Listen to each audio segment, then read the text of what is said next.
قرآن بیان کر رہا ہے کہ 4 شرطیں ہیں نجات کی، اور آپ کے دل میں یہ بات بٹھا دی گئی ہے کہ صرف کلمہ گو ہونا نجات کے لیے کافی ہے، صرف ایمان سے نجات ہو جائے گی۔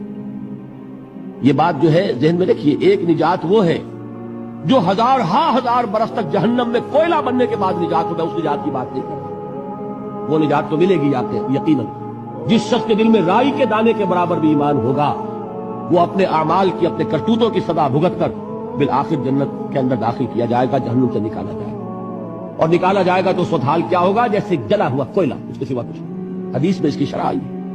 لیکن یہ نجات نہیں، نجات وہ کہ جو اللہ تعالیٰ میدان حشر ہی میں ہماری مغفرت کا اعلان فرمائے، اللہ تعالیٰ اول وہلے میں ہمیں جنت میں داخل فرمائے، اس نجات کی بات کر رہا ہوں۔ وہ نجات جان لیجئے محض کلمہ گو ہونے کی بدولت نہیں ملے گی۔ اس نجات کے لیے شرط اول ایمان، شرط دوم عمل صالح، شرط ثالث تواصی بالحق، اور چوتھی شرط تواصی بالصبر۔ یہ قرآن کا بیان ہے۔